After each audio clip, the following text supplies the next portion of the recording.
Muy buenas tardes, como todos los viernes, esta vez a las 5 de la tarde. Estamos en el cafecito de la tarde, aquí en Noticias Sarapiquí. Y hoy tenemos un tema y un invitado muy especial que creo que nos atañe a todos los sarapiqueños. Todos recordamos y creo que este tema está en el alma del sarapiqueño como una herida. Y es el caso del homicidio de Josebet Retana Rojas, sucedido el 5 de septiembre del 2005. Para hablar sobre este tema hemos invitado a don Ronald Moya Chacón. Es periodista, filólogo, abogado y notario, que durante 25 años laboró en el periódico La Nación, especialmente en el área de sucesos. Él investigó el por qué este caso quedó impune, y de esta investigación se extrae su libro La niña olvidada, historia no contada de un crimen impune, hablando de Josebet Retana Rojas. Bienvenido, don Ronald, al cafecito de la tarde. Sí, muy buenas tardes.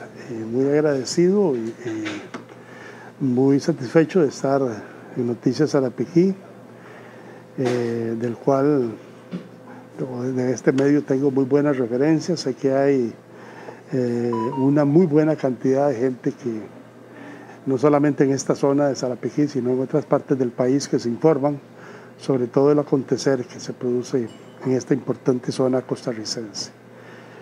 Efectivamente, hace ya 2 años que publicamos la primera edición de La niña olvidada, historia no contada de un crimen impune, y debido a la aceptación del lector costarricense, hace 2 semanas publicamos ya la segunda edición, que ya se encuentra en librerías de San José, Librería Internacional, Librería Lehman, Librería de la Universidad de Costa Rica, Librería Andante y librerías como Alajuela y Cartago.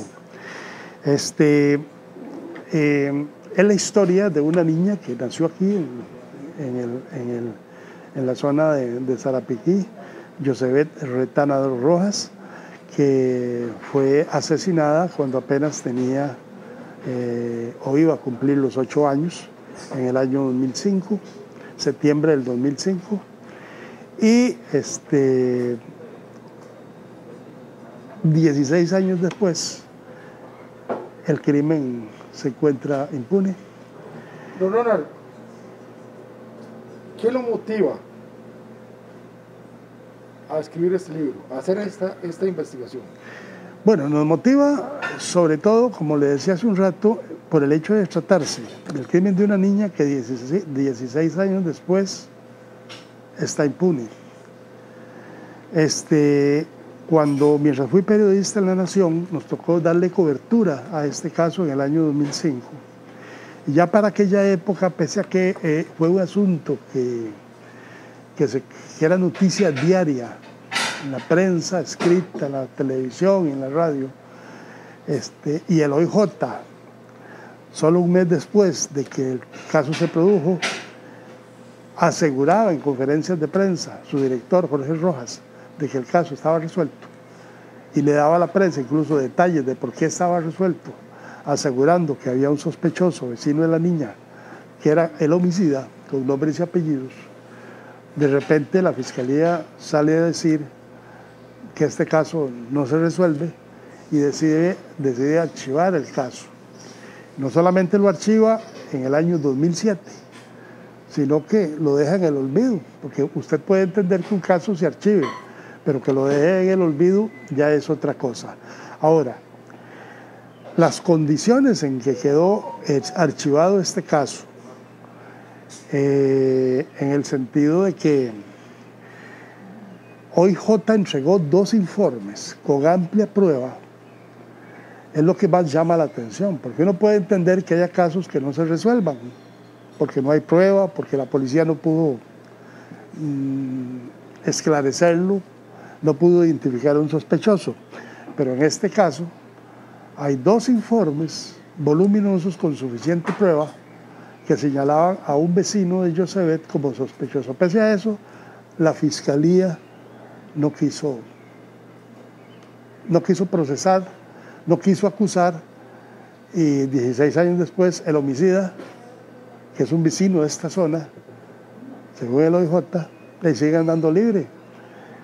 Entonces, lo que decimos es que lo que ese individuo mató fue una niña de 8 años, no fue un animal, fue un ser humano, y el caso la Fiscalía lo dejó olvidado, simplemente.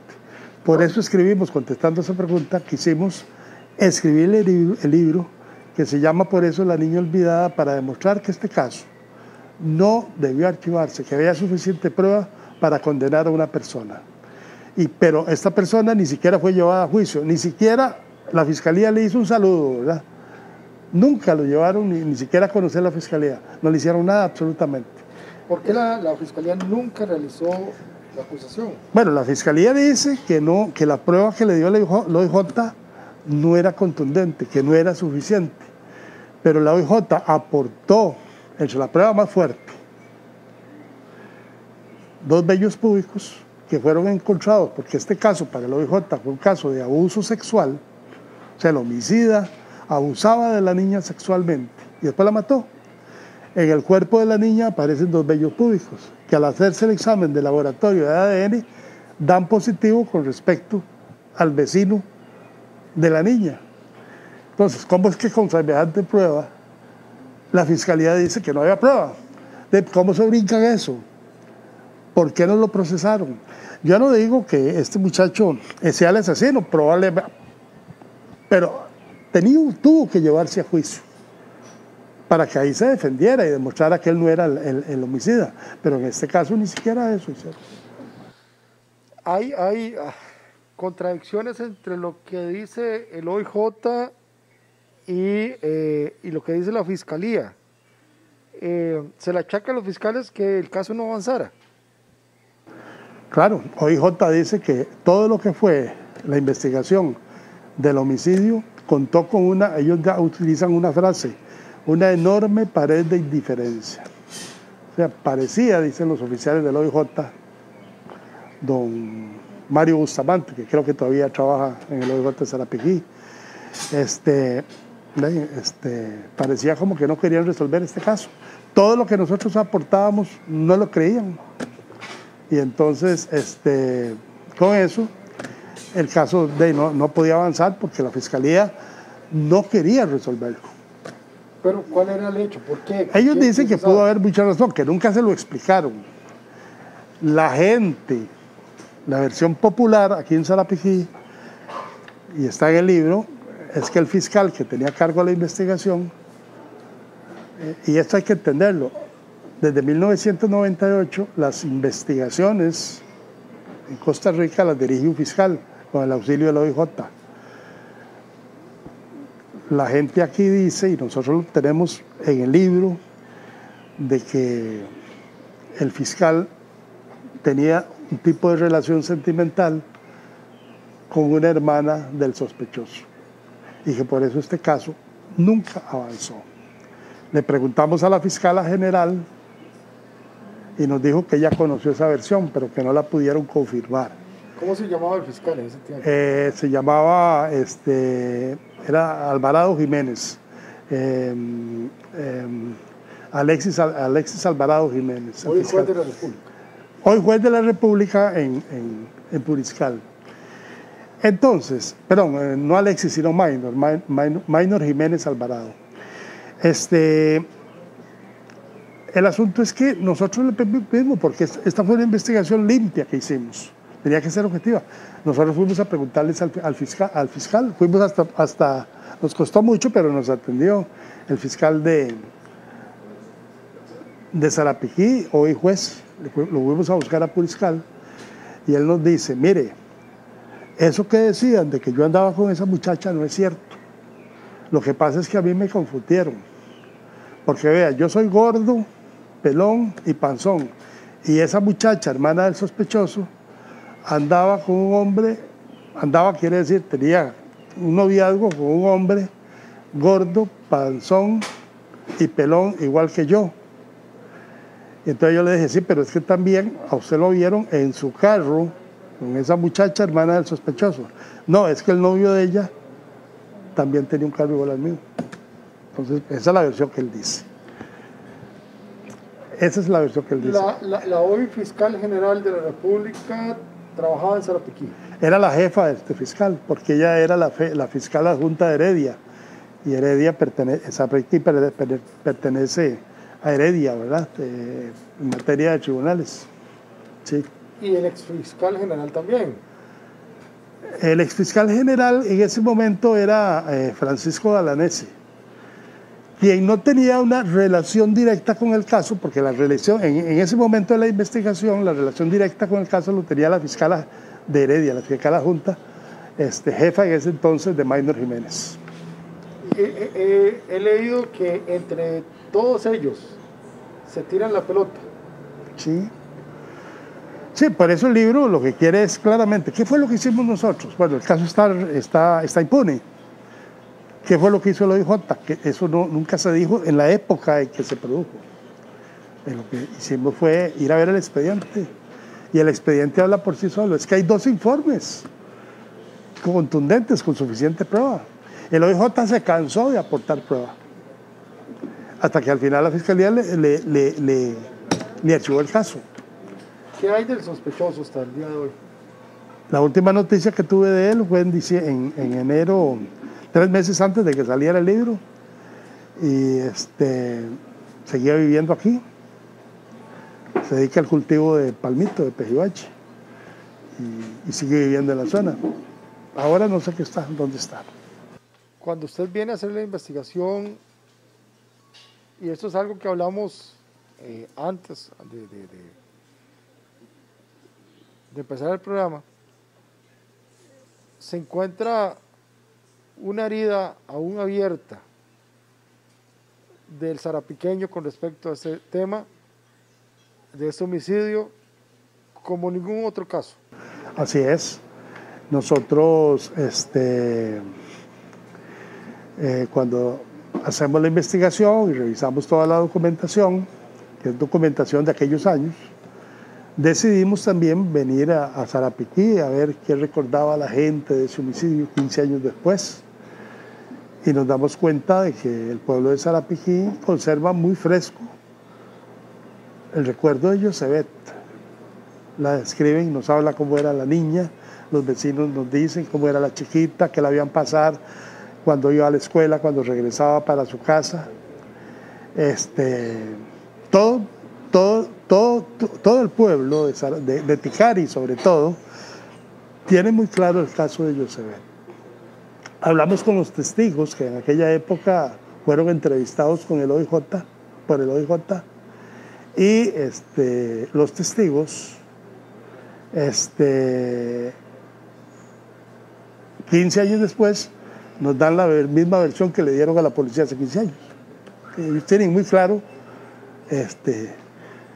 todo lo que vieron. Una de las versiones que dan estos testigos es precisamente uno de ellos, yo digo que el más fuerte de ellos, de que él ve al sospechoso en actitud de espera en un portón metálico similar a este que está en la portada, con un cuchillo y un saco en actitud de espera, y que aquí es donde desaparece Josebet.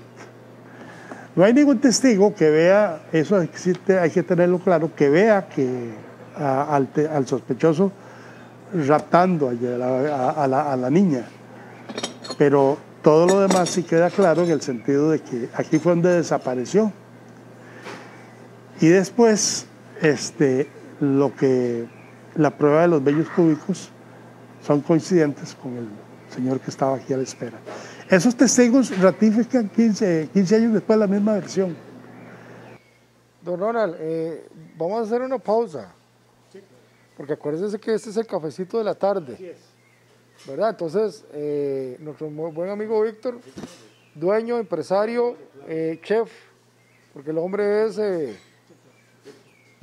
hombre de orquesta, es el chef, es el dueño, es empresario. Excelente. Nos está sirviendo el cafecito de la tarde de hoy. Negro con leche, Alfonso. Con leche. Por favor, muchísimas gracias, Víctor. Para poder seguir la tertulia, porque eso es lo que pretendemos, que sea una tertulia entretenida y de un caso que creo que no debe morir en el imaginario de las generaciones que estamos ni de las generaciones futuras. Con respecto a esos bellos, en aquellos momentos se decía que tenía como una rama de la familia de la mamá, pero que no podían decir con exactitud que era un vello público del sospechoso. Sí, no, yo me estoy refiriendo porque le dije de dos vellos públicos, ¿verdad? Lo cierto es que en el cuerpo de Josebet aparecen tres vellos públicos. Hay uno de ellos que no le pertenece al sospechoso, pertenece a la mamá. Pero esto sí es, digamos, dentro de los análisis criminalísticos, esto sí, digamos, uno lo puede entender. ¿Por qué? Porque la mamá vive con la chiquita. Entonces, que aparezca un vello púbico de la mamá en el cuerpo de la niña es normal. Lo que no es normal es que aparezcan dos vellos públicos en el cuerpo de la chiquita de un vecino, ¿verdad? Ahora, en el libro está, en el último capítulo, precisamente, nosotros hablamos con el sospechoso. Lo hicimos en una condición aquí similar a esta, tomándonos un café, ahí en Puerto Viejo. Entonces yo le pregunto a él, ¿cómo explica usted que en el cuerpo de la niña aparecieron dos vellos públicos suyos? Y él lo que me dice, y así está en el libro, que él no entiende por qué, pero él sí da una explicación. Dice, bueno, es que yo visitaba la casa de ellos. Ok, entonces yo visitaba la casa de Josebet y probablemente esos vellos públicos, si son míos, fue por eso, porque yo visitaba. Pero eso habría la posibilidad de que... Don Ronald, sí. yo voy a pedirle permiso a la audiencia para podernos quitar Okay, claro. la mascarilla, para poder tomar café. Con el permiso de ustedes, vamos a quitarnos un ratito la mascarilla para claro. poder mostrarnos y también gracias. Poder tomar un café, porque es difícil. Claro, no, desde luego. Casi, y casi imposible, ¿verdad? Muy entonces, bien. Entonces, don Ronald, ¿qué tan anuente fue esa conversación, acceder a esa conversación con el sospechoso? Mire, casi resulta imposible. Fueron como 6, 7 meses de estarle solicitando al sospechoso la entrevista. Y él lo que siempre me dijo es que él no quería hablar con nadie sobre ese tema, y menos con un periodista, y menos con un abogado, porque dice, cada vez que yo toco un tema de estos en la prensa, si es que lo voy a tocar, de ahí todo el mundo dice que yo soy un asesino, y pierdo los trabajos, y pierdo esto. Entonces yo le dije, bueno, pero es que si usted no explica su posición, es peor, porque todo parece indicar que usted es el culpable. Para la policía usted es el culpable. No ha sido condenado, pero así ha sido exhibido en todo lado. Entonces él quiso y accedió, al fin y al cabo accedió, después de como 7 meses, y sentó, así como estamos ahora, a hablar del caso. Yo lo que hago en la entrevista es respetar casi que literalmente lo que él dice. Pero usted lee la entrevista y las respuestas que él da, y la verdad es que él al final queda debiendo, ¿verdad? ¿Qué estaba haciendo él? Esa es la pregunta. En este terreno, con un saco y un cuchillo. Él dice que él estaba ahí haciendo un trabajo. Entonces nosotros investigamos si ese terreno era de él. Y no era de él, ni de su familia. Entonces le preguntamos, ¿usted estaba haciendo un trabajo ¿A quién? Al dueño. Me dice, sí, al dueño. Y el dueño le dijo al OIJ y nos lo dijo a nosotros, de que él nunca contrató a este señor para hacer un trabajo ahí. Entonces, esa versión de él, esa coartada, no funciona. No tenía ninguna razón para estar ahí con un saco y con un cuchillo. Ahora, recuerden que la niña aparece 6 días después de desaparecido, aparece en un río metida entre un saco.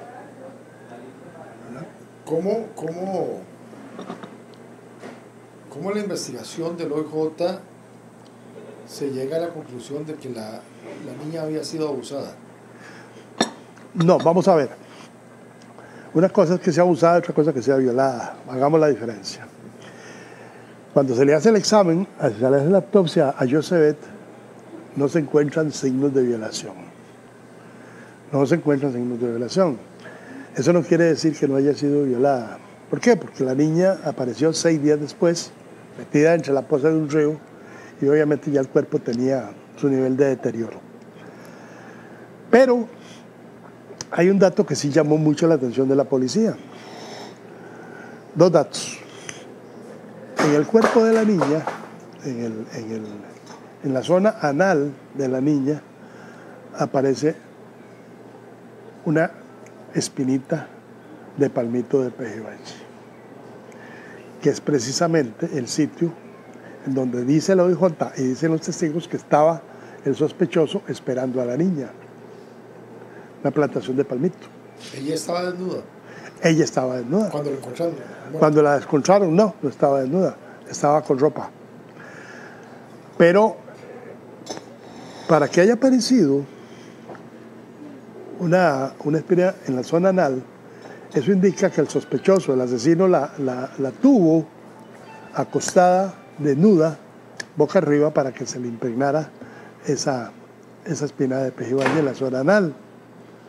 Parte de eso, OIJ logra entrevistar a una chiquita de 12 años, amiga de Josebet, que ella cuando le da la versión al OIJ de que Josebet le contó un mes antes de que el sospechoso,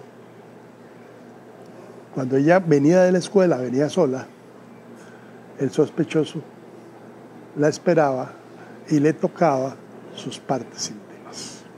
Esa versión es una versión que está en el expediente. Le tocaba sus partes íntimas y Josebet le dice, no se lo cuente a mi mamá, solamente se lo cuento a usted, porque si mi mamá se da cuenta, se enoja y me va a pegar, pero no se lo cuente. Entonces, es otro elemento que contribuye a fortalecer la tesis de que la chiquita era abusada por el sospechoso, ¿verdad? Repito, no violada porque de eso no hay prueba, pero sí de abuso sexual. Eso es un testimonio que está en el expediente. Cuando nosotros le preguntamos al fiscal qué pasó con ese testimonio de esa amiguita, el fiscal nos dice, sí, yo conocí esa entrevista, yo conocí ese testimonio, pero es que eso era un abuso sexual y nosotros estábamos investigando un homicidio, nada tiene que ver. Eso fue lo que por eso no lo acepté como prueba. A raíz de la inacción, ya para ir, porque se nos está yendo el tiempo. Sí, aquí el tiempo vuelve. Y acordar, bueno, que ahora estamos, nos han excedido y hay que hacerle la mención acá en el restaurante Vistas del Río. Vistas del Río. De hecho, si usted puede ver aquí atrás, tenemos una vista sencillamente hermosa y abajo tenemos el río Puerto Viejo, uno de los grandes afluentes del río Sarapiquí. Estamos en Vistas del Río, esto en el distrito de Horquetas de Sarapiquí, donde hay, bueno, comida de todo lo que usted quiera, como lo quiera, especialidad en carnes, mariscos, bueno, y este cafecito de la tarde que para esta tertulia que tenemos hoy con Don Ronald, que está sencillamente delicioso. Invitarlos para que vengan acá a Vistas del Río, que don Víctor nos ha dado este espacio para poder hacer este programa y también la atención muy especial de parte de la administración de este restaurante. Siguiendo adelante, ya casi por terminar esta conversación, esta tertulia, la situación sencillamente no se quiso resolver. Sí. No, la Fiscalía, el Ministerio Público no quisieron llevar a término a raíz de esta investigación que usted realiza, se va a interponer o se interpuso una acusación ante la Corte Interamericana de Derechos Humanos. Sí, don Alfonso, así es. Es que, así, de manera así bastante resumida, si la justicia costarricense dejó esto votado, la única manera de poder ir adelante con este caso es llevándolo a una corte internacional, en este caso a la Corte Interamericana de Derechos Humanos. ¿Hace cuánto? Lo interpusimos en enero del año pasado. Los casos en la Corte son bastante lentos, pero bueno, ya está interpuesto y ya fue aceptado para estudio. Ahora tiene que dársele audiencia a Costa Rica a través de la Cancillería para que se conteste por qué no se resolvió este caso. Ahora lo que estamos alegando es que Costa Rica violó, o sea, lo llevamos porque aquí esto es un asunto de denegación de justicia. Pero no se hizo justicia con el caso de Josebet. Una niña de 8 años, seguimos diciendo que desde el cielo probablemente está reclamando que se le haga justicia a su caso. Se violaron una serie de garantías establecidas en las mismas leyes costarricenses para que todo delito debe ser resuelto. Porque el caso prescribió hace... Sí, porque ya, digamos, este caso prescribió a los 10 años. ¿Qué es lo que prescribe? A los 10 años todo homicidio en Costa Rica prescribe. Y este ya tiene 16 años. Si en este momento OIJ o Fiscalía decidiera acusar al sospechoso, el sospechoso nombra a un abogado y el abogado lo que deba decir es que este caso está prescrito. Ya no se puede hacer nada, es cierto. ¿Qué esperan de la Corte Interamericana? Que se condene al Estado de Costa Rica por haber dejado esto en la impunidad. Que se le pida perdón a la familia de Josebet por haber dejado este caso votado. Y obviamente va a tener que siempre estos casos los llevan aparejado una indemnización para la familia también, porque aquí, vea, la mamá de Josebet, aparte de que el caso quedó en la impunidad, hay gente que ha dicho que es que ella fue la culpable de que mataran a su propia hija, de que esto, de que lo otro, o sea, ella ha tenido una carga de estar soportando una situación muy, muy angustiosa. Aparte de la angustia que significa que un caso, que a usted le mate a un hijo y que la justicia no haga nada por resolverlo. Y que lo que se hace demuestra quién es, y el homicida sigue pasando al frente de su casa, hasta riéndose en la cara de la pobre mamá, ¿verdad? Entonces esta situación es una situación que exige que la Corte Interamericana condene al Estado costarricense por esta situación. Y obviamente el Estado costarricense y con los responsables de que esto se haya quedado así. Nosotros en la demanda señalamos que la principal responsable es la Fiscala General de la República, Emilia Navas Aparicio, que en aquel momento, con la firma de ella, se archivó el caso, cuando ella era fiscal adjunta de Heredia.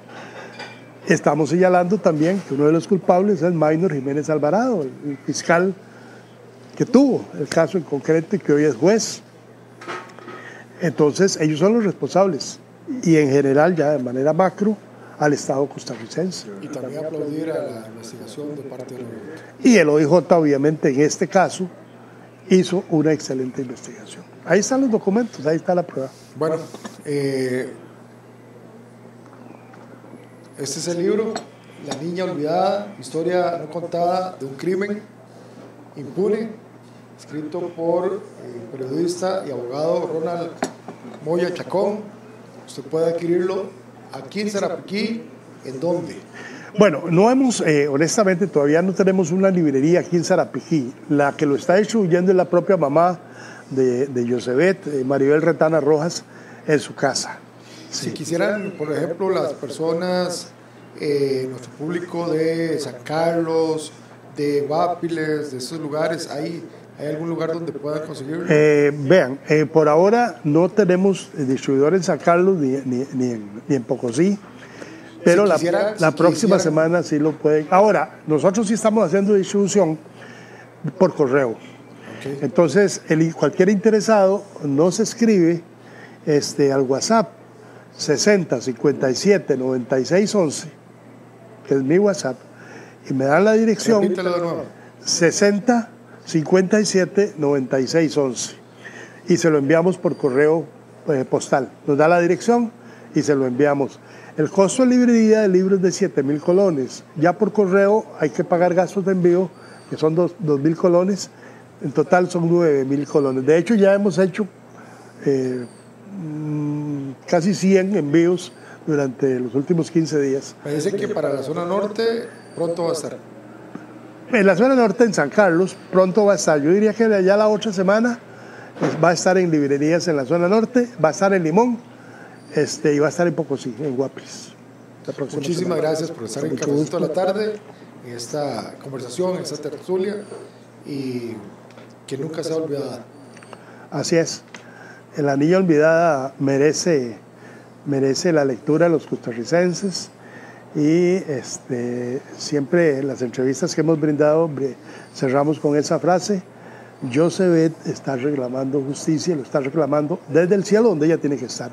Porque era una niña de 8 años, inocente, sonriente, como todas las niñas, que no merecía de que la mataran de la forma en que la mataron, ¿verdad? Y no merecía que la fiscalía dejara esto votado.